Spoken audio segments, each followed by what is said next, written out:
research interests include administrative law, insurance law, regulation of regulatory compliance, environmental law, and appellate advocacy. His areas of expertise also include disaster, water, and natural resources law. By the way, Don, I pulled this off of the website on the UNC Law School site.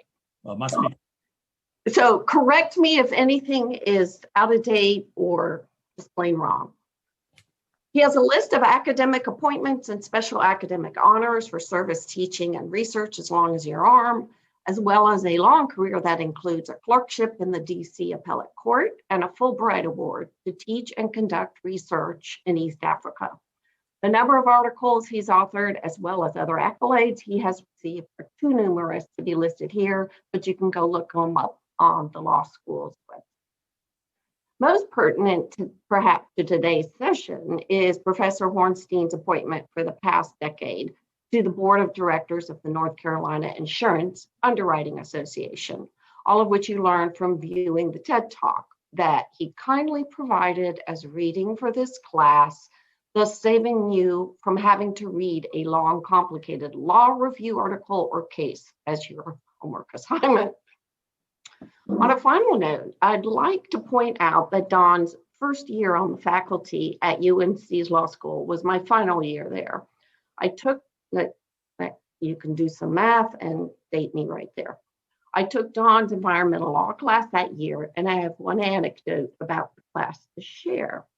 For the record, when I brought this up at a chance meeting a few years ago, he claimed to have no memory of this, but I'm pretty sure it happened. I wonder if you know where I'm going with this, Don. No, I still have no memory. Okay, well, it could be I imagined it, but I'm really actually not that creative. So one day, the story goes, Professor Hornstein called two students to the front of the class, or perhaps he asked for volunteers. I don't really remember that. All I know is that I was not selected, thank heavens. So the professor gave a wad of paper towels to one student and a tube of toothpaste to the other. He told the student with the toothpaste to squeeze it all out on the floor.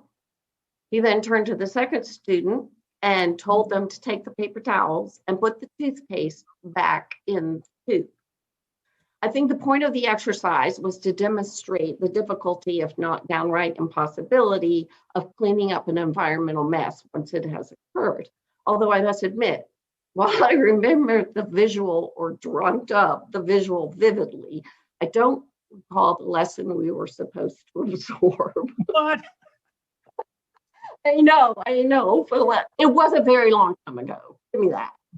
So, on that note, I am going to ask Don to share his screen, after which we'll open it up to class discussion, including some of the questions you have submitted to me prior to class, and include some in the chat, and we'll see how it goes.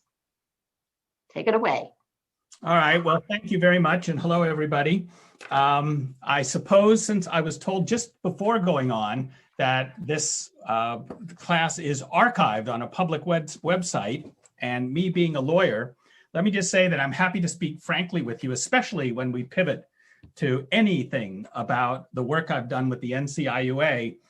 I need to say that everything I say here has to do with me talking to you as a member of the faculty, and nothing represents the official view of the NCIUA as a juridical entity, or even my view as a member of the board of directors of the NCIUA.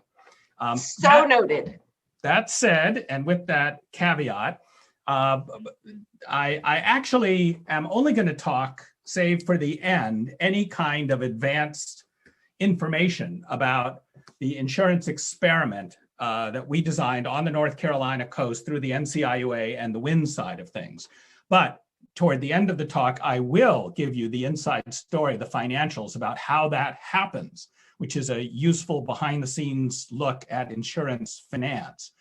But most of what I want to talk about today has to do, despite the introduction, about flood insurance, because all things equal, there's just no question but that flood is just head and shoulders above any other catastrophe that you're going to face in your lifetime. or the world is going to face in its lifetime. Everything else is almost a footnote. When it happens, like the extreme cold that's happening at the moment, it doesn't seem like a footnote. But in terms of dollars and cents, flood is the one big effect, and particularly the big effect of climate change. And especially when you factor in sea level rise and not just turbulent storms that you will face as hazard risk managers and experts in your professional lives. So I am going to pivot to that. I thought I would just tell you the sort of stuff I work on now. One is an open invitation. I work on systems theory stuff and economics. I'm currently working and will be publishing a piece on the political economy of resilience. 1 week from tomorrow, I'm actually workshopping it with the faculty at the law school. If any of you, it's at noon, if any of you might be interested to actually see just one of these closed session, no holds barred presentations, I present for 15 minutes and then I'm attacked for 40. You're welcome to join. I think we can get you a link and you can sort of see the thing, but I work on the political economy of resilience.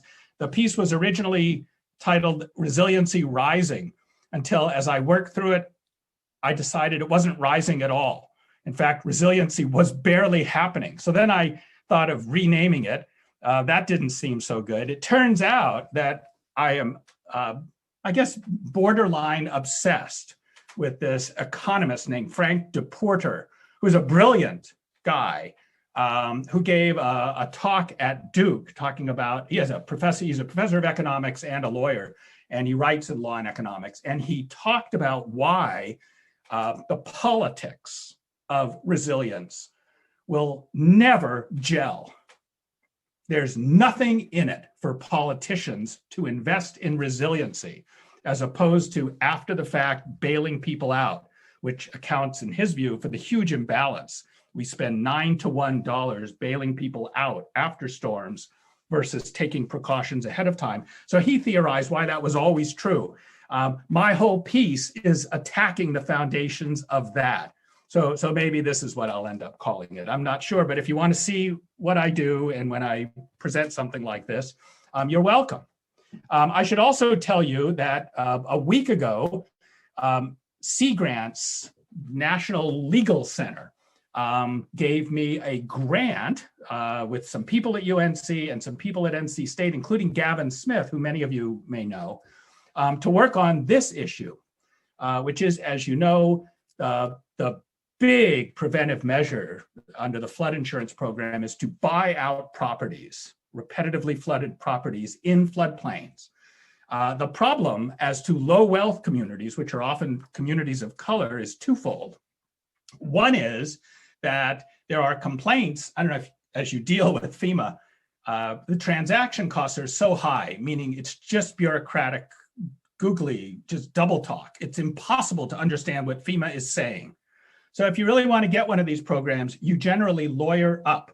You hire experts to help you cut through the stuff. And it turned out that wealthier, largely white communities were getting a disproportionate share of the buyouts, leaving basically low wealth communities, think of them as resiliency, just islands left, or just flooding islands left of poor people, just zoned to be there over and over again. So to some extent, the grant is to train lawyers to represent low wealth communities that want buyouts, how to get them to sort of even the playing fields. But the converse is also true. Oftentimes FEMA comes in to buy out these low wealth communities and they're met with not just resistance, they are met with hostility, even threats of violence when FEMA comes in. Where the low wealth communities say, you're trying to cherry pick us out. You're trying to get people in our community to leave, diminishing social cohesion, perhaps diminishing the tax base of the community, weakening the schools and everything else that will be there so that we move somewhere else. Get out. After Hurricane Harvey, huge neighborhoods in Houston mobilized against this. So we're also going to train lawyers who want to resist FEMA buyouts, how they can do it. And then we promise to come up with a good solution in the middle about the best way to buy out that doesn't have the negative social effects. So those are things I work on as both a lawyer and an academic. I want to just briefly talk to you about insurance, even though I just was told that you know everything about insurance. Let me make sure you know this. This is actually a chart that deals with worldwide risks of loss from all catastrophes. Now, this is everything, by the way. It would include things like earthquakes. However, worldwide, 80 to 85% of all losses are flood. The same is true in the United States. So if you look at the green bars, those represent in billions of dollars the losses every year, largely, though not entirely, due to flood. And as you can see, it doesn't take a rocket scientist to see that the dollar amounts are slowly trending upwards to the right. And this thing cuts off in 2017. The dark blue bars are the amount of those losses covered by insurance. And the blue bars represent at most a third of all losses are covered by insurance. That's known as the insurance gap. And what that means is that 2/3 of all losses are picked up either on the shoulders of whoever's suffering the loss, which can be devastating, or on the governments out of public budgets. And especially in the developing world, this just sets back every one of the sustainable development goals in which more investments have to be made in schools, more investments have to be made in healthcare, more investments have to be made in this and that. I mean, I'm not factoring out the pandemic. Public budgets don't have enough money to meet the sustainable development goals, and a hurricane can set them back a decade. So to the extent there's more insurance that helps to cover that loss, it has the side benefit of freeing up public dollars for other sorts of things that only the public can do. So getting insurance to work and cover more losses is crucial. So let me just check your insurance IQ. If I were to ask you to fill this in, you can turn your mics on for just a second so I can hear you. Nationwide is what? On your side. Good. Like a good neighbor. Who's there? State Farm. State Farm. Excellent. All right, turn your mics off. All lies, just to be clear. They are not good neighbors. They are never on your side. Since 1968, every homeowner's private insurance in the country has this exclusion. We do not cover flood, which means water from the ground up. And for any number of reasons, they could not cover flood. They didn't have enough data on which to write the sort of actuarial projections you have to translate something from pure uncertainty into a risk on the one hand. And two, they found if they could calculate it, the price would be so high, no one would buy it. So they opted out. And instead, as you know, everything shifted to the NFIP. Well, how's that working out? Here's Hurricane Hugo 30 years ago. And this was close to home. Here is the same South Carolina coast roughly 30 years later. That's just to be clear. One, we've learned nothing. Two, these homes, these idiotic homes, couldn't be there but for flood insurance. Let's just be clear. Flood insurance is the problem. Because this is nuts. Go to another part. I mean, here is Hurricane Ike hit the Bolivar Peninsula. Around this house were nothing but other houses. It scoured those houses away, Hurricane Ike did, in 2008. A decade later, Harvey, a much weaker storm, just completely wreaked havoc in the same area in Houston, the same area that, by the way, today is sitting there shivering in the dark, dealing with another climate-related event. And again, insurance hasn't done anything for these people. They either don't have it, or if they do have it, it gave them a false sense of security. 3 out of 4 flood losses from Harvey, were outside the high-risk flood zones maps. which just tells you that, I mean, as the saying goes, the map is not the territory. The maps are crap. And let's just be clear about that. The NFIP is broken. It is not working by almost any measure you have. I saw the excellent paper that has been co-authored by Anna and Dylan. Dylan Sandler, I don't know if you've had him as a guest speaker, or I think we'll soon have him, if I'm right. He's actually a friend of our family. He went to high school with one of my oldest sons, hiked the Appalachian Trail with my oldest son. And then when he, at some point, my wife and I were through hikers, we actually sent him his boxes when he was hiking the trails. He's a great guy. I was sort of hoping he would be there today because he would find, and he works on flood insurance issues in particular. You know that little TED Talk I had you look at? I got the invitation to give that talk to a high school in Durham. And they actually gave me the invitation to talk about hiking the AT. Actually, my wife and I did something called the Triple Crown, where we hiked all the long distance trails when we were your age. And that's what they wanted. And I made a side bet with people that I could keep a room full of high schoolers interested for 15 or 20 minutes talking about insurance. So what you saw was actually a bet. But I wanted, that's on the air side. I want to talk about flood insurance, just picking up the excellent reading, the background on the NFIP and how they to date have set rates. Just putting it in context. By the way, this was done for me by one of my former students who now works at FEMA. I didn't pick this family.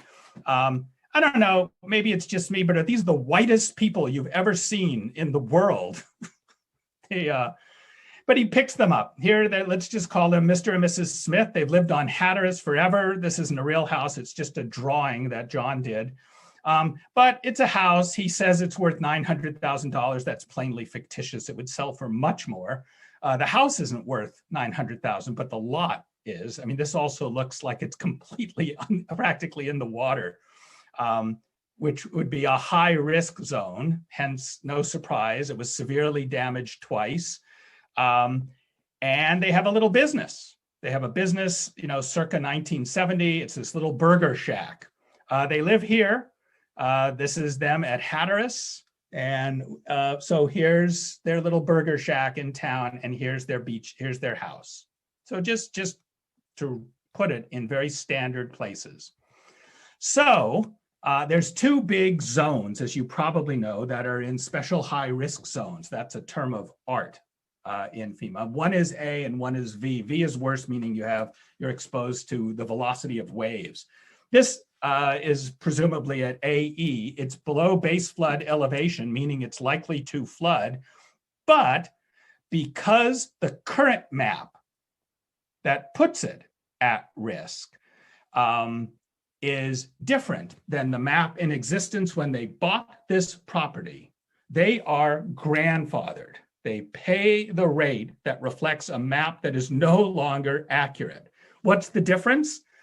They should be paying $9,500 a year just for flood insurance on this property. They actually pay $1,400. I mean, if you want to get a sense of the subsidy that grandfathering has, that captures it in a very easy to understand way. Their business was actually built before there was even a flood insurance rate map. That's the acronym FIRM. So it is also subsidized. You do not pay the rate that the flood insurance rate map requires if the property was built before there even was a FIRM map. It should be paying $9,500. It pays $2,000. Get the idea? Plenty of subsidies. Not all properties by a long shot are subsidized, but many, many are. So when you hear about the NFIP running deficits, it's in part because they don't collect enough to reflect the true risk. And of course, that also means they don't send a price signal to people that they shouldn't be here. Or if they are here, they need to design things like rebuild or at least flood-proof their properties. For that reason, by the way, I'll tell you something that I'm sure you've seen before. If you just, this isn't even current, but if you just look at this 8-year period, 9 years, you'll see storm after storm in the billions of dollars of flood losses. And at the bottom, like a mirror image, is the amount of deficit the NFIP did not had, meaning they collected less money than they needed to meet these losses. So they had to go to Congress to get supplemental appropriations to bail out the NFIP. And well, the paper you read points out correctly that at least historically, most years, the NFIP does have money to pay the losses. As these storms have, as this has become more commonplace, that becomes less so.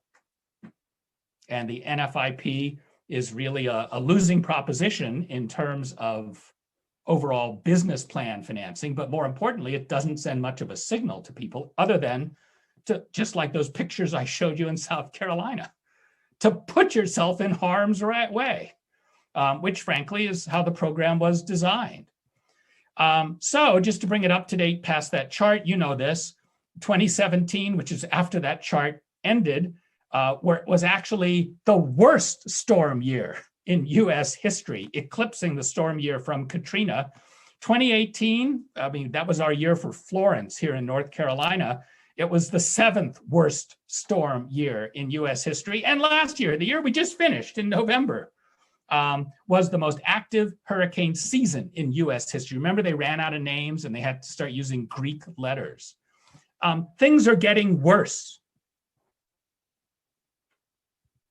So if you wanted to sum it up and look ahead, a study was done 20 years ago that projected, what if we just kept spending? And frankly, it was just a straight line projecting at the same rate we are spending in terms of these deficits into your lifetimes. Here's the number. The number would between, in the next 50, 60 years, you're going to need $1.2 to $7 trillion. This is money above and beyond what we are collecting. Remember those red bars that were meaning money we don't have? Let's just take the midpoint and say this is going to be about $4 trillion in your lifetimes. When you're my age, that $4 to $5 trillion will matter because that is the same amount of deficit that the country will need to keep Social Security solvent.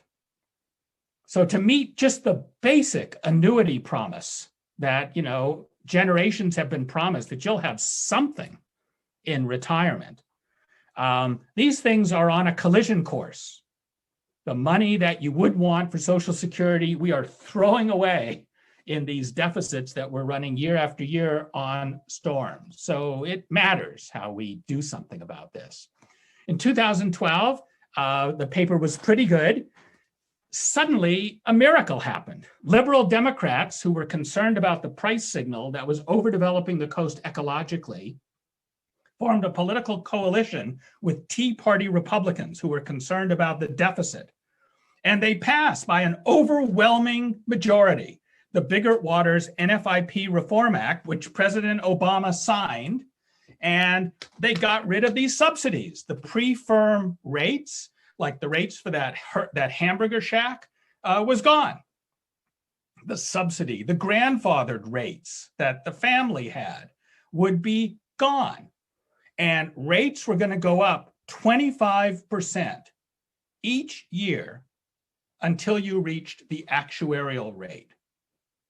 And that was a major piece of legislation to send a major price signal about how risky living at the coast was, which of course could incentivize any number of things, either slight retreat from the coast or at least some sort of better building design at the coast.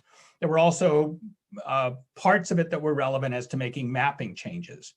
So just to check back with them, this is what it meant for them, this family.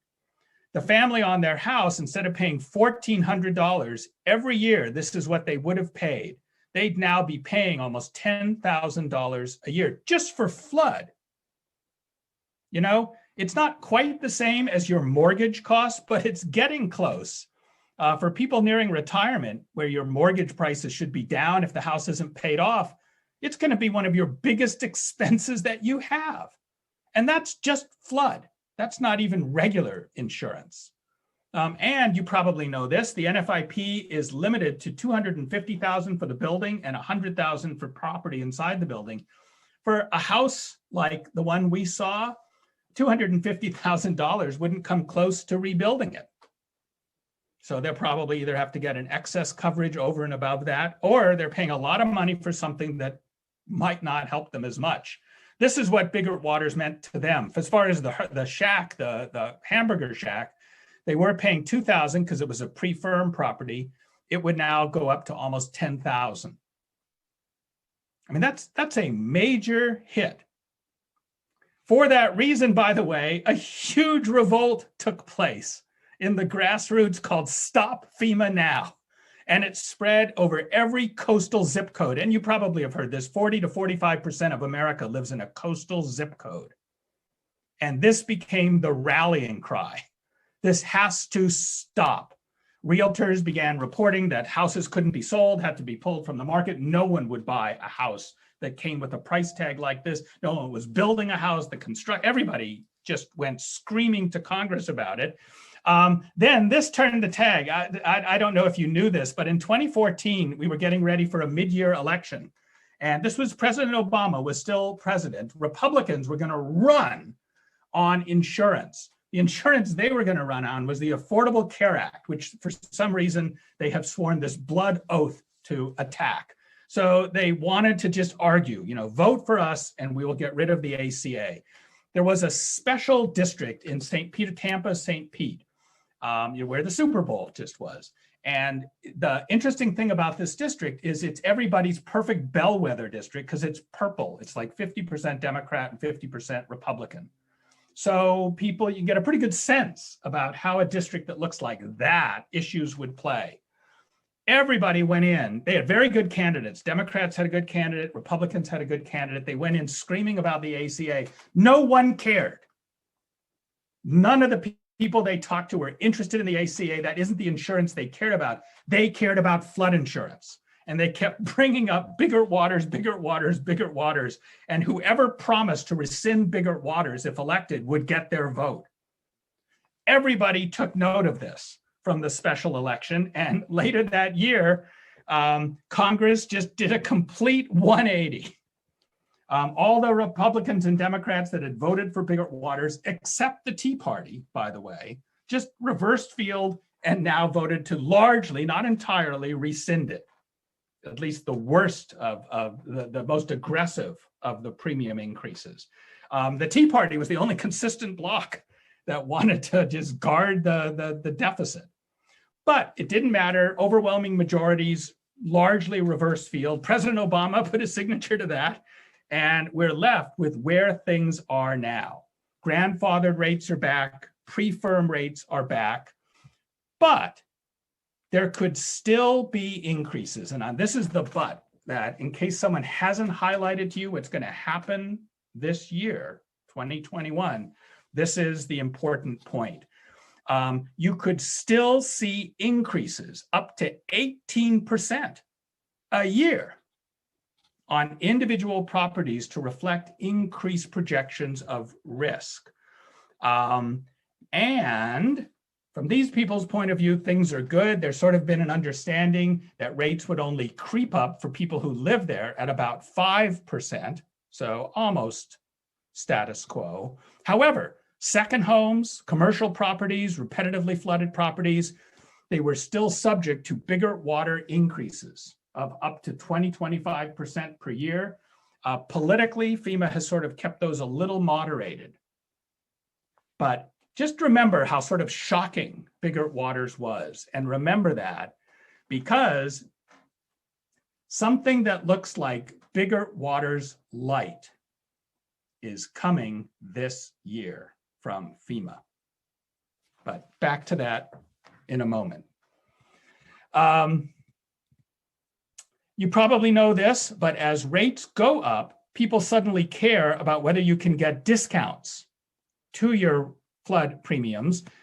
There's a program called the Community Rating System that largely seeks to reinforce the fact that if you take measures like zoning measures and other measures to keep people out of harm's way, if the community does, the community can qualify for decreased rates. That really didn't matter if rates are too low to begin with. But as rates go up, these CRS discounts become more salient. So again, just remember that later this year, probably this summer, you're going to start to see rate increases under this FEMA project you probably know about already, which suddenly might instigate a renewed interest in these discounts. And the discounts mean doing things like this that I'm putting at the bottom that actually can start to move people out of harm's way or to make properties safer. Suddenly, those things become more interesting to people if they give you a discount from rates that are no longer trivial. So resiliency may have its day, and soon. So this is going to get you quite up to date, and then I'm going to just give you the quick heads up I promised. There's Congress enacting Biegert-Waters. Here's Congress rescinding much of Biegert-Waters in 2014. Don't worry about 2016, about reinsurance. Right now, we are in a position where FEMA calls it a moonshot, where they're trying to double the number of people that have flood coverage. To my knowledge, they're nowhere successful on this, but they're just trying to get more and more people to buy it. The more relevant thing is, and you probably know this, in 2018, Congress passes the most significant piece of disaster legislation in a while. I can't say since the Stafford Act, but close, although it's not in the same ballpark. So it passes this DRRA. The real significant thing besides some minor adjustments to how FEMA operates and so on, is it vastly expands the amount of money that's there ahead of time for ex ante, beforehand resiliency, rather than ex post flood relief. You probably know it authorized this amount of money. It authorized up to something on the order of 10 to 15, $12 billion. President Trump had only set aside 500 million. Do you remember that stack of executive orders that everybody saw on Biden's desk on day one, and he started signing those executive orders? One of those executive orders, and all it takes is a pen signature, no acts from Congress, increases that money from 500 million to something on the order of 3 to 5 billion. That's suddenly going to be available in funding for people to start taking precautions, or communities to start taking precautions ahead of time. So suddenly the name of the game starts to be a little bit more on resiliency. Here's the thing I wanted to talk to you about. I just need to see you raise your hand. If someone's talked to you about risk rating 2.0, if I say that, just shake your head. Yes, no. I see a hand. Does that mean you know what it is? All right, let me just take a quick look. So I'm seeing a lot of blank looks. Good, then I can tell you something. FEMA announced something called Risk Rating 2.0. It was scheduled to come into effect in October of 2020, 5 weeks before the election that we just had. And then suddenly people said, oh my God, are we out of your mind? The last time we raised rates, it set off this political furor. Remember, I showed you about that Tampa special election? Trump postponed it 1 year to make sure it did not happen on his watch. And it now is scheduled to take effect October 1st, 2020. That's when it takes effect. It would have to be announced this summer for that to take effect, October 1st, for people to know when new rates come in. If FEMA has been very close to the vest in actually explaining how the rates will work, but by and large, they are adding improvements to mapping. They're actually not really caring about their maps, which are hopelessly outdated. They are updating them with all kinds of new information. It's no longer so talismanic as to whether you're in one of these special high-risk flood zones, so much as historically has your property flooded. And then they look at things as to your property, like, is it elevated and how much is it worth? Houses that are less expensive should pay fewer premiums than millionaires' mansions. And suddenly they're also factoring in modeling, which we use on our insurance side, which models in climate change, which FEMA does not now, which FEMA does not do with the NFIP now. The upshot of all of this is some properties, including relatively modest properties, are actually paying more now than they will under risk rating 2.0. Millionaires' homes are paying too little now, and they're going to start going up. And remember, of course, this is an administrative agency. It still has to be consistent with the statute, but the 2014 Affordability Act allowed rates to go up as much as 18% a year, every year, until you hit actuarial rates. So you could see, as of October of this year, rate increases for millions of properties that are suddenly getting ready to send the proper signal to people at the coast, assuming that people don't get cold feet and pull the plug on it again. If it's ever going to happen, this is a good time. It's not an election year. So that gets you, that's everything there is to know about flood insurance. I did want to, I'm at my time, so I'm going to stop and take your questions. If any of your questions have to do with what I've done on the NCIUA, this is actually the hidden finances behind us. I can use this to explain how this works. But I understand you have some questions, so let me be sure I leave time now to answer them. So how do you want to work it, Anna? Do you have what I usually do is pick on people, and you have the choice of reading your own question aloud, or I can read it out for you, whichever you like. How So about I'm going to start off with Morgan, your second bullet. Where does the money come from? Morgan, are you there? Yeah, I'm here. Could you possibly read it? Because I don't have it right in front of me. Absolutely, no problem. Thank you. Where does the money come from for the $6,000 roof grant? So obviously this is talking about what you didn't talk about before. Good. 50 million. I sort of thought you might have questions about the thing I designed, which is on the non-flood side. This is a financial look at the entity we designed at the General Assembly. So just so you know, the organization, the NCIUA, is called a 501c6 nonprofit. That means if there's money left over at the end of the year, it stays in the organization. And what you do is you keep it. You see this gray tranche at the bottom? It's called retained earnings. And this particular year, we had 1.1 billion. And to be honest, most years we have money left over. Unless there's a Florence or something, we have money left over. We are allowed to save it. The reason that matters, if we were a private company and we were sitting on $1.1 billion, we would be a takeover target. Let me scratch that. We would be taken over. Somebody would come to get us to get at the $1 billion. They would buy the company. But because we're a nonprofit, they can't. If we were a government agency, I guarantee you we would be raided by other parts of the government to get at our $1 billion. But because we're not a government agency, we're a nonprofit, we actually can save this money. We also save it tax-free.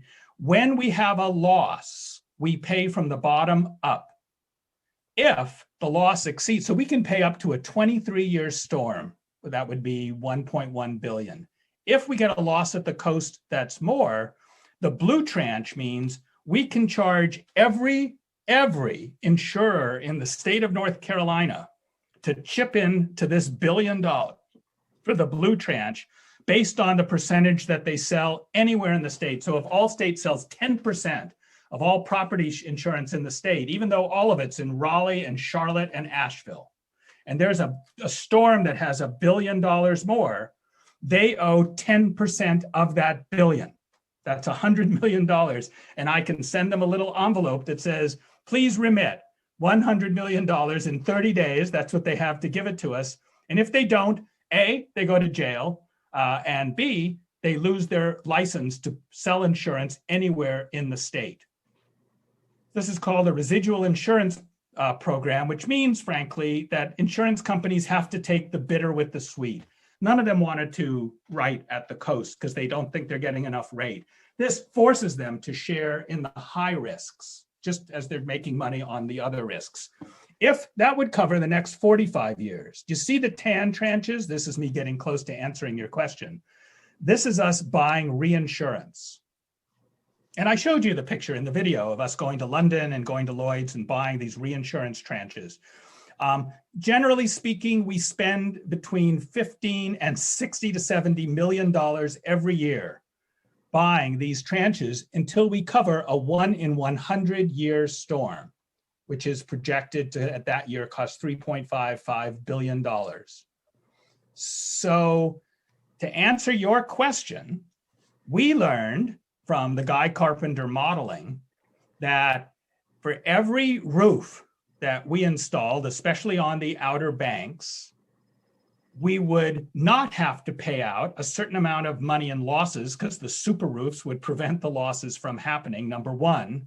And number two, because the losses wouldn't happen or would be minor, we would not need as much reinsurance. It's sort of like a big game of Tetris, and all those tan tranches up here just sort of move down as a block. As they move down, they cost less. And the money we get comes from retained earnings. I mean, so we had 1.1 billion in the bank. You know, a 10 or $15 million grant program is small compared to $1.1 billion. That's where the money comes from. For every dollar we spend, we save $1.50 or $3, depending on the storms that happen just over the next 10 years. So we make money by spending money on resiliency, and we can internalize the gains just in straight up accounting over a 10-year period. So we are able to make this investment. This is where the money comes from, though. It comes from the gray tranche, just right there. We just reauthorized another 15 million for this year, plus a 10 million challenge grant that if the state comes up with its 10, we'll kick in another 10 to make the program 35 million this year. We launch it like this week or next week, where if you live in one of these high-risk areas, we'll give you the $6,000 grant once you sign up, and it's first come, first served till we run out of money. That's great. Morgan, do you want to follow up at all with that? That was a long answer for your question. Yes, but now I can show you my chart. Basically, what I was getting at was I was wondering if that type of funding could be applied to other sectors, but I guess not, since that's your nonprofit's money. But Well, yeah, yes and no. I mean, yes and no. Insurers can make money by reducing risk. Lots of insurers will give you discounts, like for good driving discounts, or give you discounts if you put in a home burglar alarm. They'll give you discounts on the insurance. The unusual thing is that we actually pay people, not just give them discounts. The closest analogy is some health insurers will pay you to join a gym. And then, of course, they have to make sure you don't just join the gym. Actually go to the gym. But you get it. It's the same linkage. Great.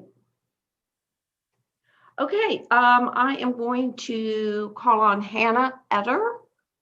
Do you want to ask your second bullet, or do you want me to yell it out? I have it in front of me. Can you read it, please? Sure.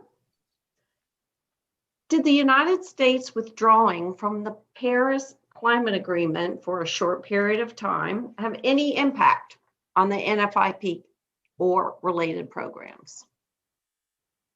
I guess the short answer is no. Of course, we've rejoined. Well, we've signaled we're going to rejoin. That was on day one. One of those executive orders that Biden signed was rejoining Paris. That actually started a 30-day clock which will go into effect February 20th. So we will have been out for a year, or we would have been out for a short amount of time. No, it didn't. I mean, it's the thing about Paris is it's great. You probably know this. The thing that makes Paris work is the less developed economies were very reluctant to sign on and give up the GDP benefits of cheap fossil fuels. I mean, we had our day in the sun with them, all the developed economies, and it's more expensive. I mean, just look at the price of a Tesla or something to start paying for alternative types of energy, at least to date. So in order to get them to sign on, the more developed economies had to every year do what's, for those of you that are in economics, is a straight up Coasian bribe, a side payment of $100 billion a year was the price that the less developed economies, and it's hardwired into Paris, required in order to join and then to come up with and meet targets that would reduce greenhouse gas emissions. We have been behind those payments. Trump, of course, just wasn't paying even before he didn't withdraw. But now, the money still has to get appropriated and paid. But as those happen, and by the way, some of that $100 billion are insurance products that can be there in terms of disaster relief, that can be an insurance product as well, that can be part of these side payments. So it slowed everybody down in terms of their feeling like they had to come up with these crisp targets that then, of course, have to be met. But was it a fatal thing? No. Paris is a long shot. It would take Herculean leadership to remotely get this down to the point that we need to keep emissions down. We probably need a little luck. Like, it's not enough to keep emissions down. We have to actually starting to get rid of legacy carbon in the atmosphere. That has to come out. Hence, Elon Musk you may have noted the $100 million prize to come up with decarbonizing technologies, a big prize. I'm hopeful. We're going to have a giant infrastructure bill, one would hope, and you probably heard we have a president who's very serious about it, and among other things, he wants to build 500,000 charging stations so that it's easier to have an electric vehicle, which drastically reduce emissions on the ground from cars. I don't know, things could be happening. If you notice, like I'm hearing that lots of car manufacturers say that 2025 is the year they go all electric. Someone just said that today. It might have been like Jaguar or something, but 2025, they're not going to sell a gasoline car. In the UK, they're even more advanced. You'll buy used cars if you want gas cars, and I think they make some exceptions for hybrids. But, in your lifetimes and near the end of mine, you will not be able to buy a gas-powered car. They won't be made. That's something. Great. Thank you for that question and the answer. Maggie, I'm going to pick on you next. Sure. What's the question? Okay, the last bullet that you had was, when considering the National Flood Insurance Program, the Biegert-Waters Act, and the Homeowner Flood Insurance Affordability Act, what impacts have there been in subsidizing high-risk properties and on development in risky and flood-prone areas? Have these programs and acts had the unintended consequence of encouraging development in risky areas? And I have to say that Julia Caldwell asked a similar question talking about the moral hazard issue. Yes, and yes, and yes. Subsidized rates do nothing but subsidize. Non-actuarially fair rates do nothing but subsidize lenders to lend money to homes in higher risk areas. So the moral hazard is plain. I mean, just think of that picture I showed you of those South Carolina homes in 2019 sitting on a sand spit. I mean, they're not there. There's no money that a lender gives unless they have some money they can turn to guarantee the loan in the event when those houses are put away. So the link between subsidized insurance rates and the moral hazard of building where we shouldn't is clear. Now, on the plus side, the NFIP in theory does not make flood insurance available unless the communities have some basic land use plans that, among other things, mean, for example, in North Carolina, new homes have to be elevated. So at least you're not building on slabs. And some areas you shouldn't build at all. That actually is one of the great things about the NFIP. Sadly, it's under-policed and under-enforced. Lots of municipalities slip and grant variances too often, and they are under relentless pressure by developers to allow more development, to allow exceptions in floodplains, because developers can make a lot of money. People love the high amenity values of the coast. And one thing you are seeing is a change in what's at the coast. Just to add to the question of moral hazard, like Miami Beach, it just passed a $400 million bond issue, half of which is there to elevate roads just to guard mostly against sea level rise. They have nuisance flooding every afternoon where the ocean is on their streets. So they're starting to elevate streets. At the same time, if you look at real estate markets in South Florida, prices of homes on slightly higher ground are way up. Prices of homes down in flood zones are down. It doesn't mean people are leaving the flood zones. It means poorer people are in the low zones. That's just straight climate gentrification that's taking place. And the NFIP, is sort of peripheral to those issues. Plus, go to Miami. They have 100 condo towers under construction. So what's in the floodplain is changing as well. Great, thank you for that. Rachel, did you want to talk about your first bullet? Want to bring that up? Sure. Yeah, and thanks again for speaking to us today. It's been super interesting. But yeah, I guess my question was if the NFIP has been failing so much, should it be privatized, or what are some incentives that could drive private insurers into the flood insurance space? Nothing. So yes and no. I shouldn't say nothing. That's my bottom answer. And it's obviously correct. There's nothing that would stop a private insurer from going in. Nobody's going in.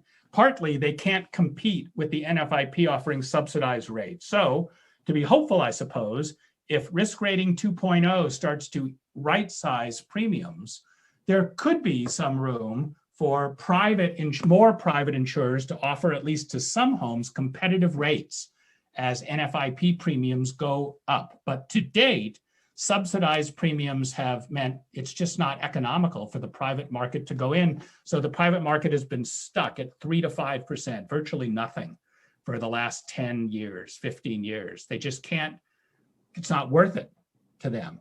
I can also tell you there's still some question from insurers' point of view about what exactly is a good bet for them to take, because there's a little bit of unpredictability when you get storm season after storm season just off the charts.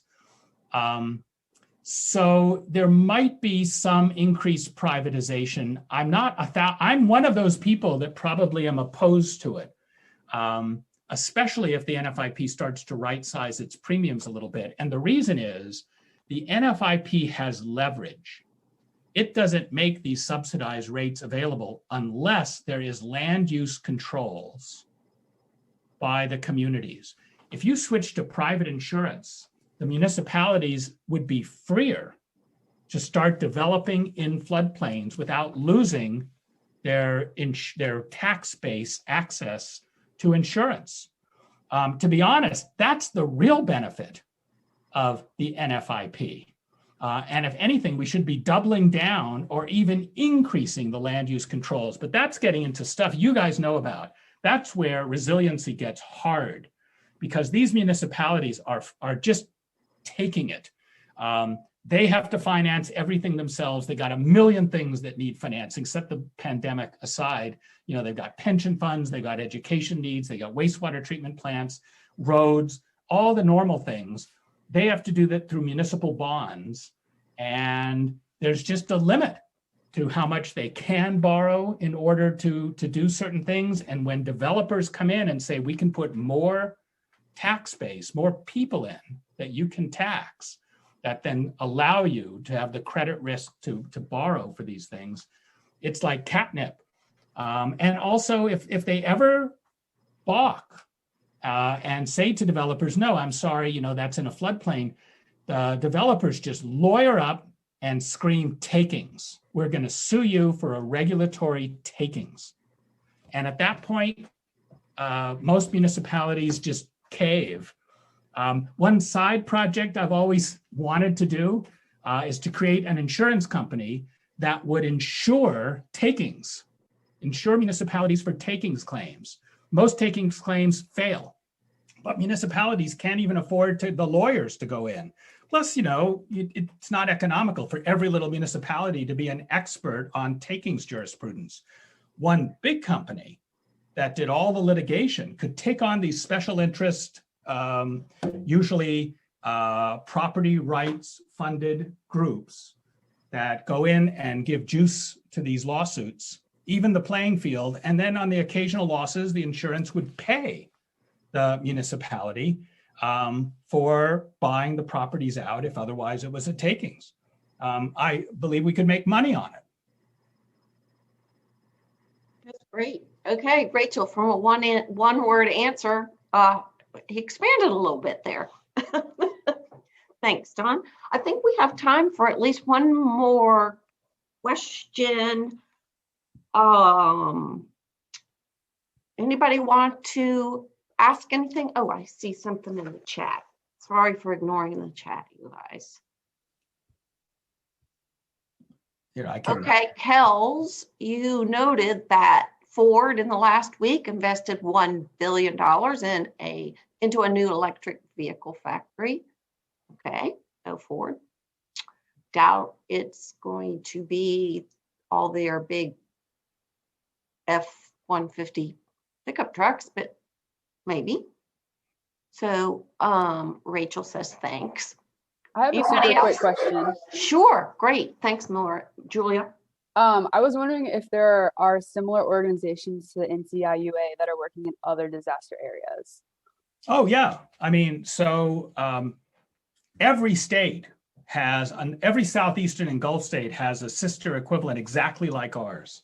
And in California too, for example, they have these things known as FAIR plans that offer nonprofit insurers where private market won't go. I mean, there's dozens and dozens of them.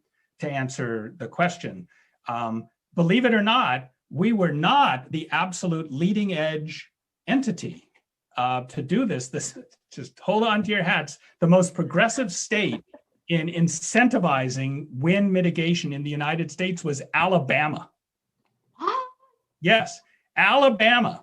And Alabama did it because they had a very dedicated public servant who was actually the assistant or the associate, the number 2 person in the Department of Insurance. And they took a fair amount of the money they got from the BP Horizon payout and started creating a grant program down in the Mobile area so that at least new homes, when they're built, put on these super roofs so that when they're eventually hit, they would have fewer and fewer losses. Now, that's not run by a single company, but it's run by the whole department. And they got and because they had some of that extra money and they got started, they were very helpful. We flew down and met with them and they helped us set up. We're the only company that has done that. But they had a government program run by their state commissioner of insurance. And they have re-roofed 30,000 roofs. I mean, we've done like 3,000 or 4,000. And, you know, maybe this year we'll double it to 8,000. So we're the largest company that's doing it. I mean, we're doing it. We don't need any grants. We're financing it. Just it makes sense. We can finance it just giving the economics of the risk models. We make money by preventing loss. Theirs is more of a governmental program, and to some extent, it's sort of charitable. But that's a good example of basically a government program and some nonprofits around them taking the lead. Other states are starting to model us. We get called in all the time to help other states in the Southeast and Gulf set up programs like ours. And we work with our sister organizations all the time, like out West. The FAIR plan out West is trouble just processing fire claims. They're just a smaller organization than we are. We actually just volunteered to process their fire claims in Raleigh. We process most of the California wildfire claims in-house. And we don't charge them anything. We just do it as a sister organization. And then when we need their help, maybe they'll chip in. So, the world of nonprofits is very friendly. And we're not a small nonprofit.